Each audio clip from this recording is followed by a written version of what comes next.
La prophétie du météore, écrit et conté par Rafadam. C'est l'asthme qui me réveille. J'ai fait de l'apnée dans mon sommeil. Je sens l'anxiété au milieu du torse, comme une fente béante. Je suis pris d'une peur bleue. Je saute du lit et inspecte dehors. La rue semble calme, avec son cadavre sans cervelle au milieu de la chaussée. À le voir étendu comme ça, je me dis que j'ai fait une connerie. Mais je me ressaisis. J'ai fait ça pour survivre, parce qu'il n'y avait pas d'autre choix. Mais je vais vous avouer un truc. Je sens ma fin imminente, comme un très mauvais pressentiment. Je ne peux pas enterrer le corps à cause du parasite. J'ai maintenant la conviction qu'il se transmet par contact direct avec la personne. Il est d'une virulence jamais vue. J'avais bien vu comment Nadia avait changé de regard en quelques instants, et à travers Franck, j'avais vu la violence dont l'humain était alors capable.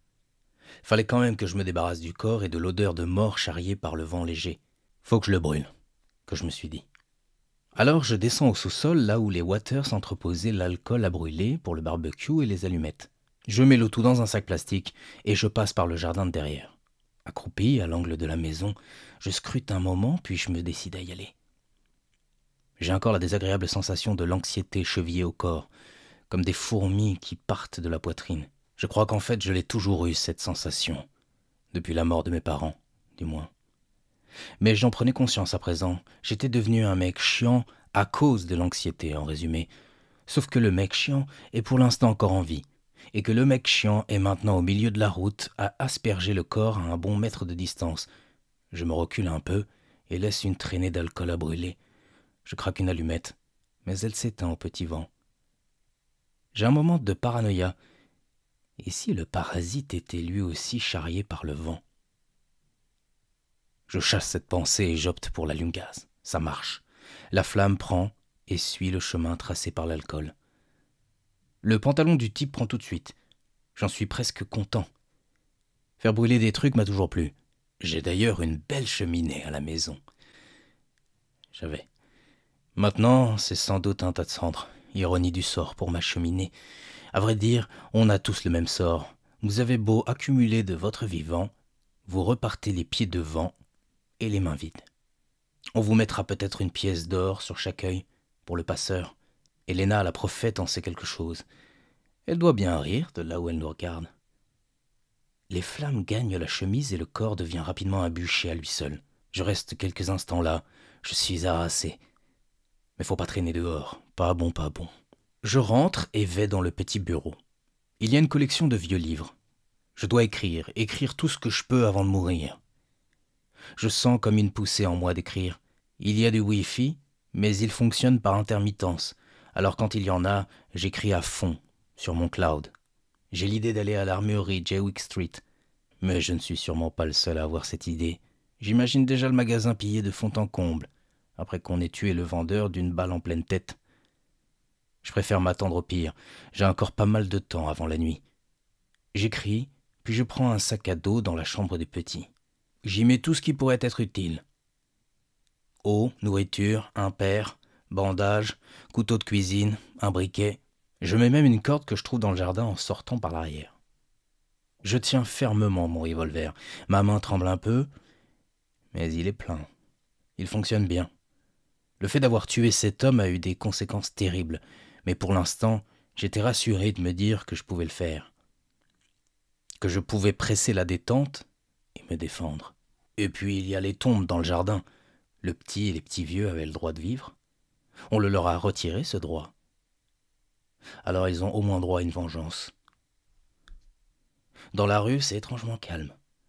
Je m'attends à voir surgir un météorien derrière chaque angle de maison, chaque buisson, ou qu'il sorte par une porte comme si de rien n'était. « Salut voisin, boum, tiens, une balle dans ta tête de con. » Je marche à pas feutrés, tous mes sens sont en alerte, et comme je vous l'ai dit, ça fait un bien fou.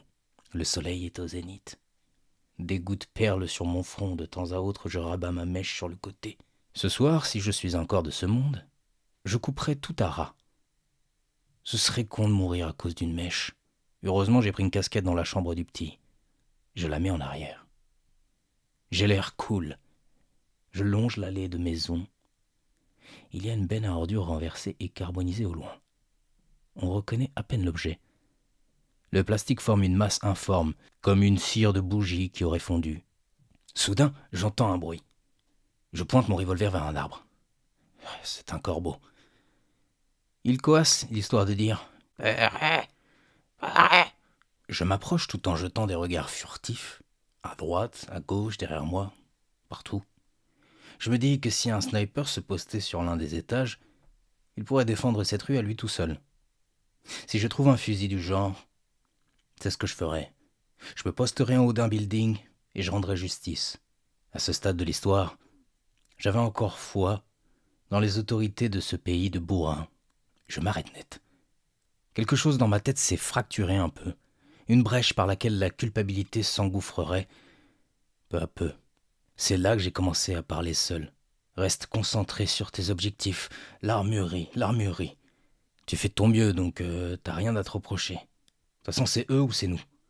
Le danger quand on commence à parler seul, c'est précisément qu'on est moins alerte au danger. Pose lentement ton revolver au sol. Éloigne-toi. Je me retourne, un vieil homme avec une chemise en lin verdâtre me prenait en joue avec son fusil de chasse. Il a un toc qui contracte sa mâchoire. J'étais tellement absorbé par mes pensées à essayer de me justifier que je ne l'avais pas vu surgir de derrière moi.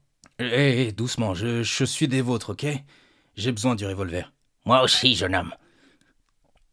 Mais à la guerre comme à la guerre. Je ne tiendrai pas longtemps avec ce vieux fusil. Pose ton revolver. Écoutez, nous pourrions coopérer. J'ai tué un de ces types. Et je veux rejoindre l'armurerie pour faire des provisions d'armes. Ouais, l'armurerie a été saccagée. T'as pas écouté la radio, toi? Pose ton revolver. Je le répéterai pas. T'as de la chance que je te tue pas, tu sais? Bon, vous l'auriez déjà fait. Vous en êtes incapable. Je suis moi-même surpris de mon assurance et de ma répartie. J'ai un autre flingue, un Glock, dans le sac. Il réfléchit, jette un coup d'œil aux alentours. C'est calme. Aucun danger en vue. Tu me donnes le Glock et je te laisse le revolver. Mais vous avez les munitions qui vont avec? Que je demande en me mordant la langue. Oui. Maintenant, donne-moi le flingue. Ah, vous avez saccagé l'armurerie, c'est ça? Elle était déjà saccagée. Maintenant, obéis. Je perds patience. Je retire mon sac et le pose lentement au sol. Je ne lâche pas mon revolver des mains. Quitte à mourir, autant le faire en cow-boy, le revolver en main. De la main gauche, j'ouvre le sac et je sors le semi-automatique. Pose-le au sol et tire-toi, petit. Il me presse d'un mouvement de fusil. Je m'éloigne à reculons sans le quitter des yeux. Il se baisse, prend le Glock et recule à son tour. Il disparaît dans la minuscule allée de terre qui longe un cabanon en bois. J'expire longuement. De toute manière, tu n'avais pas les munitions, que je me dis. Et puis, le vieux aurait pu te shooter, t'étais à sa merci. Je reprends la route. Si l'armurerie avait été pillée, il fallait que j'entre chez les gens, que j'inspecte les maisons une à une en quête de munitions et d'une arme supplémentaire. Je commence à devenir obsédé par l'armement. Mon instinct sans doute. En fait, je me dis qu'en temps de paix, ça ne changerait pas grand-chose, puisque tout le monde, ou presque, est armé par ici. Notre constitution n'est-elle pas formidable?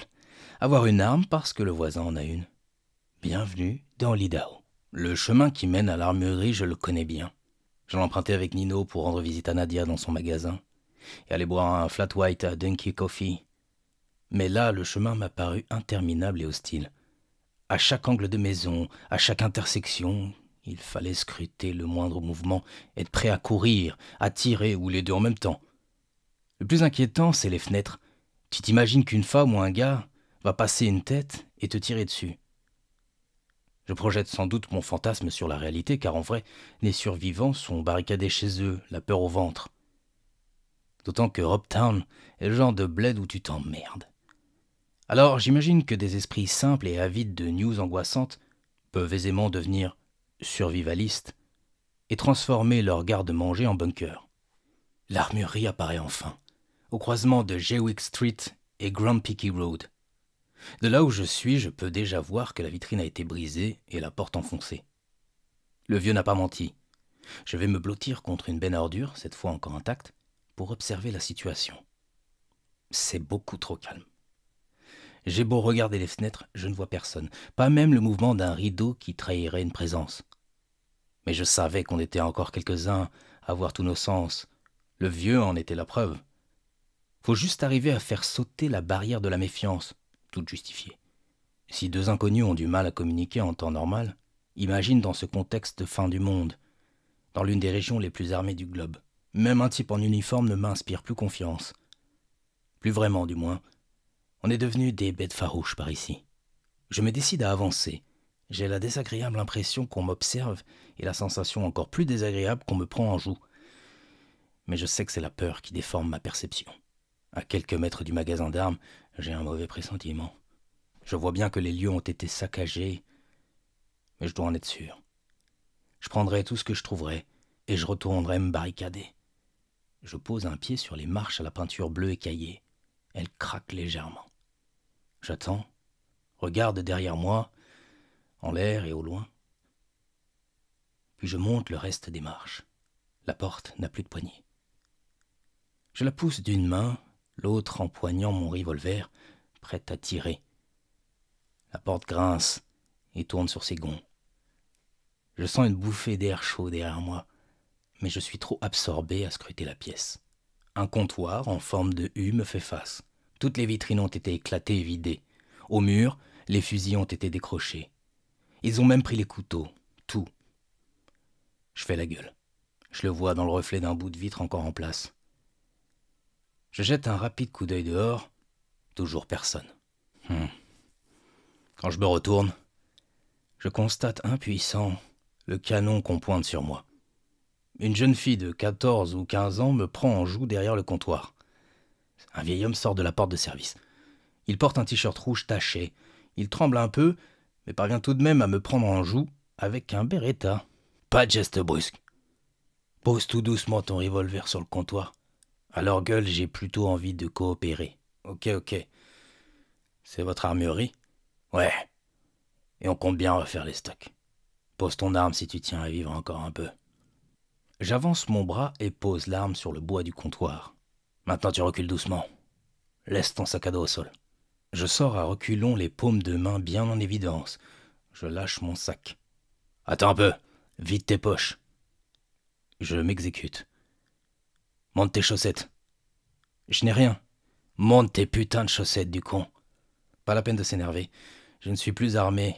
Un vieux m'a déjà pris mon Glock. Ce revolver, c'est tout ce que j'ai. Et il y a un couteau de cuisine dans le sac. Il s'approche et me vise d'un air menaçant. Je rentre ma tête dans mon cou et pose un genou à terre pour soulever mon pantalon. Mes chaussettes sont pleines de terre et de sueur. Je me rends compte que je suis dégueulasse. Que les modalités hygiéniques ne sont plus de mise. T'as l'air d'être l'un de ces poches des bons quartiers, toi. Pour sûr que t'as de l'oseille, sors ton portefeuille. Non, j'ai tout perdu dans une fusillade, quand j'essayais de sortir de la ville. Ôte ta veste et pose-la par terre, tu commences à me faire chier. J'obéis, mais ça commence à monter en moi. La colère dont je vous ai déjà parlé. Fais pas le con, dit soudain la jeune fille. Elle a dû sentir mon changement d'humeur. Je pose ma veste et je recule. Allez, dégage de la Trouduc. Et si on te revoit par là, on te rate pas. Je sors sans les quitter des yeux, ces enculés, jusqu'à ce qu'ils sortent de mon champ de vision. Puis je marche au pas rapide pour bifurquer à la première venue. J'entre dans une rue étroite inclinée à 45 degrés environ. J'ai envie de gueuler. Allez vous faire foutre. Ou quelle journée de merde. Mais je me contente de courir à petite foulée tout en jetant des regards alertes à droite et à gauche comme d'habitude. Qu'est-ce que je vais faire maintenant, sans flingue? Alors, je me dis que ce serait pas con d'aller voir le cratère.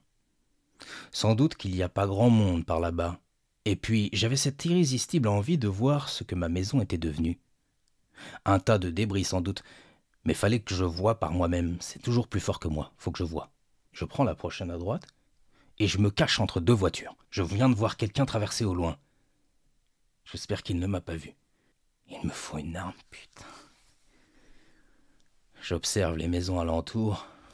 Laquelle choisir? Elles semblent toutes inoccupées. Et je sais qu'il y a là des gens apeurés, peut-être armés, et pas du tout disposés à vous laisser entrer. Sinon, pourquoi y aurait-il encore des voitures stationnées?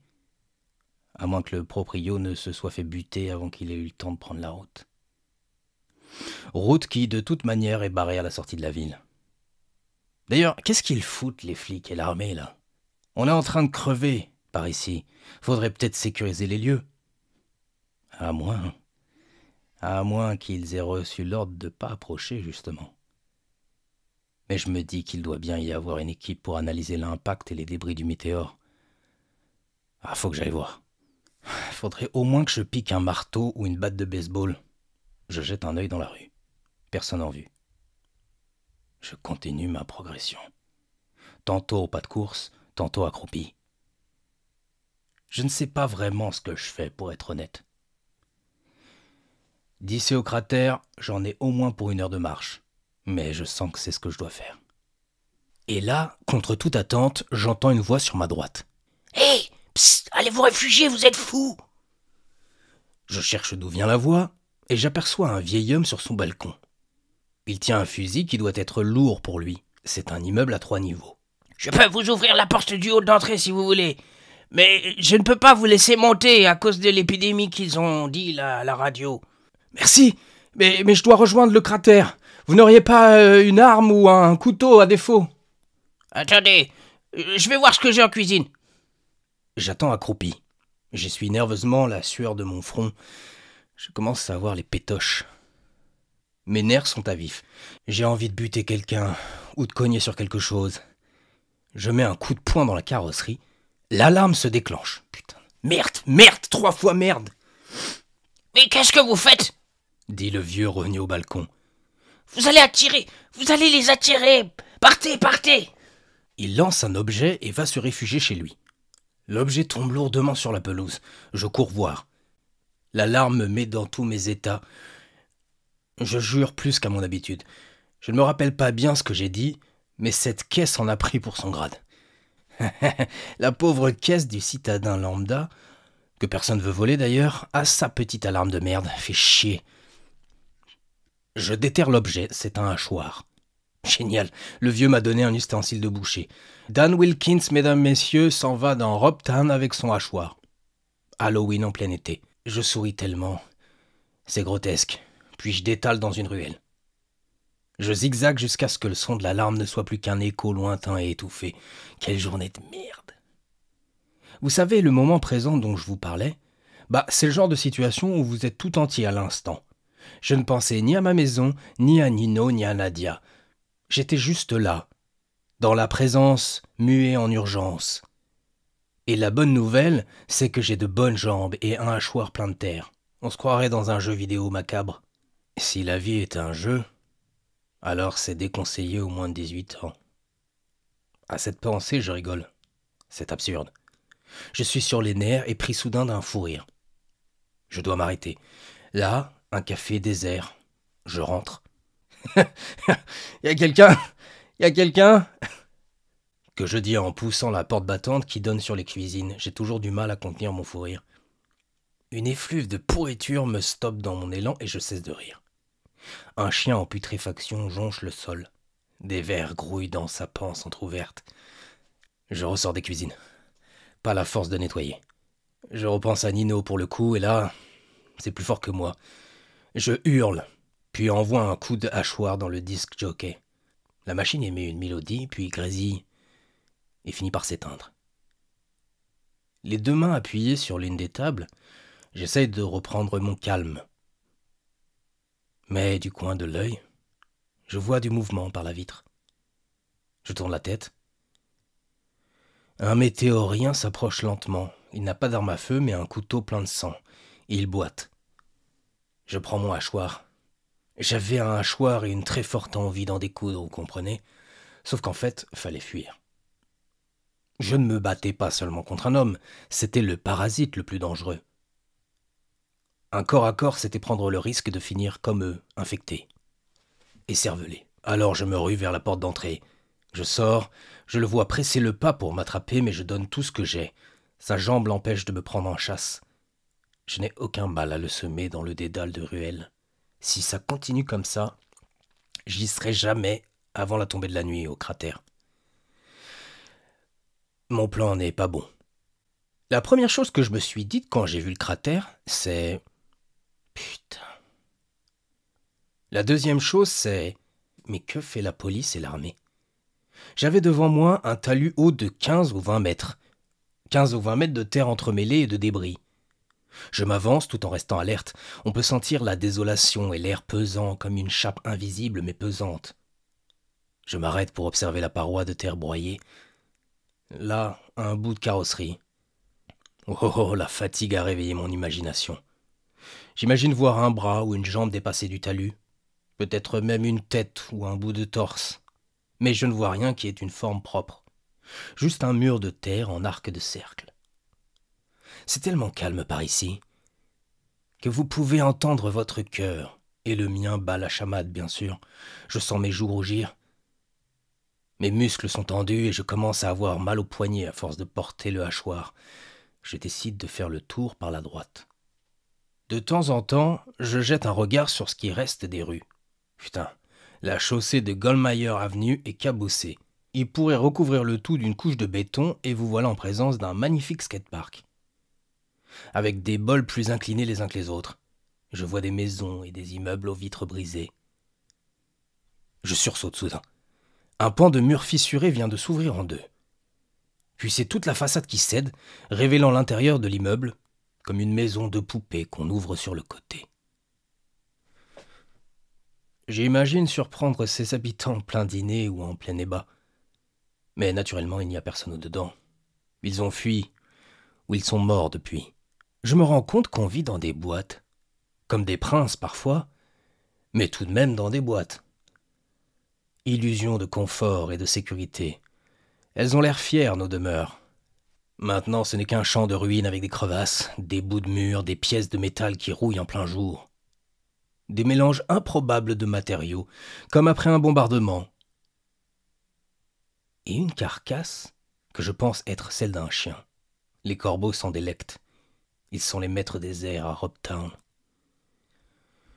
Je continue mon tour, tout en essayant d'évaluer la taille du diamètre. Mais je continue mon inspection en pleine conscience. Le danger rôde, derrière chaque pan de mur. Ou au détour d'un rocher, il faut être alerte. Flâner peut vous coûter la vie. Je continue ainsi 20 ou 30 minutes. Je suis fasciné par la perfection du talus, son inclinaison, sa robustesse, comme si un artisan avait été derrière ce cratère. C'est en quelque sorte un vaisseau qui aurait fait un atterrissage forcé. Un aller simple pour la Terre. L'astéroïde Chicxulub avait causé la disparition des dinosaures à la fin du Crétacé. Et sa petite sœur, Elsie, était en passe d'en finir avec nous autres. C'est ainsi que je baptise le météore. Elsie. Comme ma filleule, j'espère qu'elle va bien. Un cri s'élève dans les airs et fend le silence pesant. C'est le cri d'une enfant, agonisant. J'ai du mal à percevoir son origine et j'ai même du mal à me dire que c'est vrai. Ce cri est si horrible, j'en ai jamais entendu de ma vie comme ça. J'ai entendu des enfants crier bien sûr, mais pas comme ça. Ce cri d'agonie me glace le sang. J'ai du mal certes à percevoir son origine, mais il est tout proche. Je suis mon instinct et j'avance le hachoir bien en main, prêt à frapper. Je suis à la courbe formée par le cratère. Je m'attends à voir la victime apparaître dans le virage, et ça ne manque pas. La fillette est bien étendue sur le talus. Elle a du sang plein le visage et elle presse de ses petites mains son ventre. Je me précipite vers elle, lâche mon hachoir et m'agenouille à ses côtés. Elle a les yeux grands ouverts, plongée dans le ciel impassible. Je soulève un peu sa tête, elle me regarde à présent. Elle respire l'air à grand-peine. Elle déglutit, s'étouffe de son propre sang. Je la mets en position assise. Elle émet un petit gémissement et sa poitrine retombe. L'effort vient de la tuer. Je la secoue un peu. Ses mains retombent de chaque côté de son ventre ensanglanté. Elle a été poignardée. Je n'arrive pas à la relâcher. Je sens les larmes me gagner. Pourtant, il y a une présence joyeuse qui flotte autour de moi, qui m'enveloppe. Mais je n'ai pas le temps de me délecter de l'aura qu'on me plante un couteau dans la cuisse.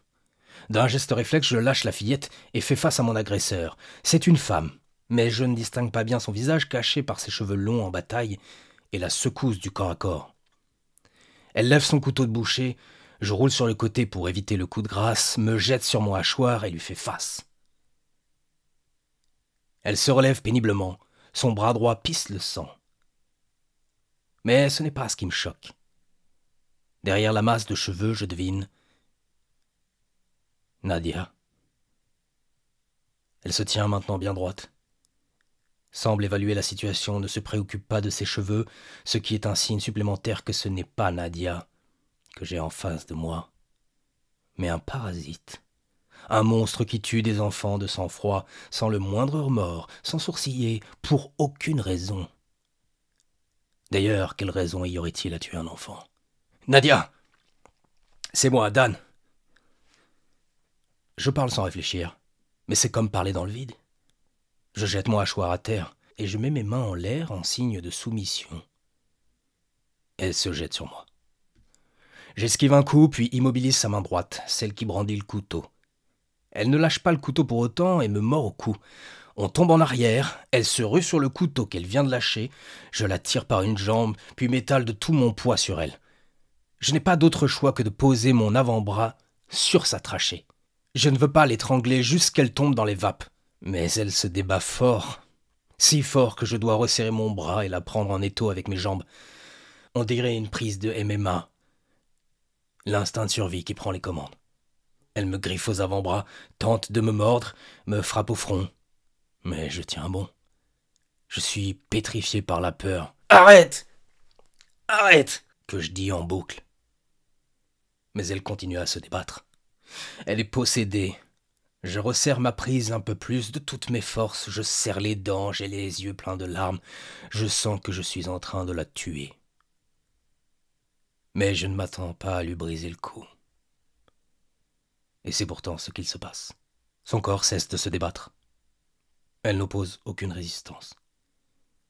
Je reste un moment comme ça, à regarder le ciel sans secours. Je viens de tuer la femme que j'aime. On n'est plus sur une journée de merde à ce stade. Je crois que je vais me faire sauter la cervelle. Encore me faut-il une arme à feu pour ça. Je regarde la fillette et Nadia étendues dans leurs habits de sang. Je n'ai plus la force de les enterrer. Quelque chose vient de se briser en moi. À l'heure où je vous parle, j'écris dans le bureau des Waters. Je me suis rasé la tête à la machine, comme un mec qui va passer sur la chaise électrique. La moquette est jonchée de mes cheveux, à quoi bon passer l'aspi? Écrire ces lignes, c'est ma dernière mission avant de disparaître.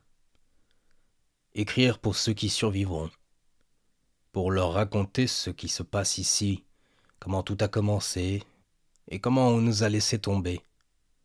Si vous lisez ces lignes, il est peut-être encore temps de vous réfugier dans un coin bien reculé, de tendre des pièges, de vous armer, préparez-vous au pire. Vous allez voir des proches et des amis mourir. Vous allez voir votre monde sombrer. Alors, si je peux vous donner une longueur d'avance, j'en suis heureux. Et puis j'écris pour écrire, pour libérer l'émotion, parce qu'un homme ne peut pas digérer ce que j'ai vu et ce que j'ai fait.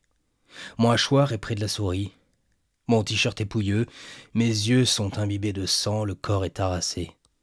J'ai de drôles de fourmis dans la tête. Jamais ressenti ça de ma vie. Oh, j'écris machinalement, et je suis tellement dans le fil de ce récit que je ne l'ai pas entendu rentrer. Il apparaît dans l'encadrure de la porte. Ses pieds pleins de terre maculent la moquette monte à l'eau. Il me dévisage. C'est un météorien venu me faire la peau. Mais je reste étrangement calme. Ma vue se floute, et j'ai de plus en plus de fourmis dans la tête. Je sens un truc bouger dans mes yeux, mais je ne frotte pas pour autant mes yeux. Je reste impassible, comme lui. Oh, il s'avance. Il tient le fusil du vieil homme à la chemise en lin verdâtre d'une main, le Glock de l'autre. Je le regarde s'avancer vers moi. Arrivé à mon niveau, il se penche, comme pour me sentir, sans toutefois me renifler. Il pose lentement le Glock à côté de ma main gauche. Je le regarde s'éloigner mécaniquement, puis disparaître dans le couloir. Je reste apathique. Mais je sais que le Glock est chargé. Il a tué le vieux. Il a pris le Glock et il a trouvé des munitions. Il vient de me le dire par télépathie. Il n'a pas ouvert la bouche, mais il a communiqué avec moi. Ces enfoirés communiquent entre eux. Et moi, je suis un des leurs désormais. Nadia qui m'a refilé le parasite. J'écris ces dernières lignes à la va-vite. Mais je sens que mon pouls ralentit. Je deviens lent. Très lent. Je voudrais en dire davantage.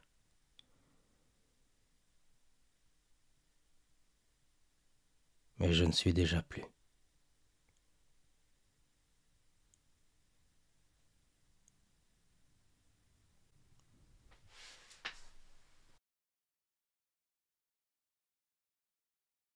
J'espère que cette histoire t'a plu.